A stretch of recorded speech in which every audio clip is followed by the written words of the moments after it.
The Missing Soldier of Valley Forge.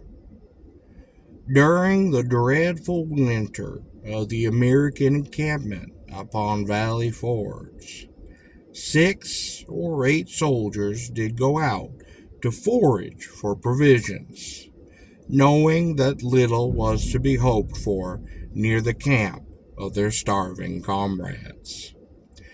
They set off in the direction of French Creek, and at this stream their party separated. A little later, 2 of the men were attacked by Tory farmers. Flying along the creek for some distance, they did come to a small cave in a bluff, and one of them, a young southerner named Carrington, did scramble into it.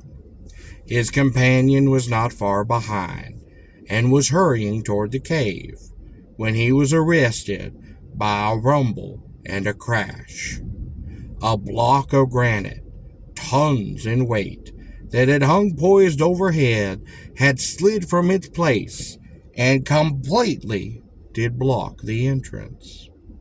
The stifled cry of despair from the living occupant of the tomb did struck upon his heart, and he hid in a neighboring wood until the Tories had dispersed.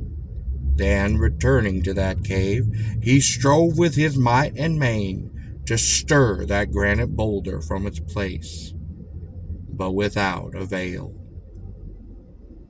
When he reached camp, as he did the next day, he told of his disaster, but the time for rescue was believed to be past, or their work was thought to be too exhausting or dangerous for a body of men who had much ado to keep life upon their own weak frames.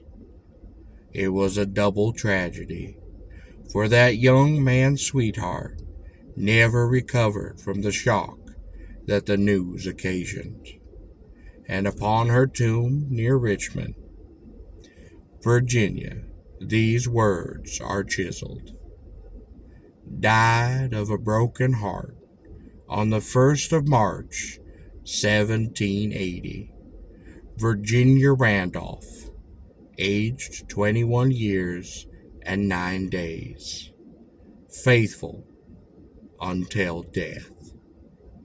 In the summer of 1889, some workmen, blasting rock near the falls upon French Creek, uncovered a long-concealed cavern and found there a skeleton with a few rags of a continental uniform. In a bottle beside it was an account, signed by Arthur L. Carrington, of the accident that had befallen him, and a letter declaring his undying love for his sweetheart, Virginia Randolph.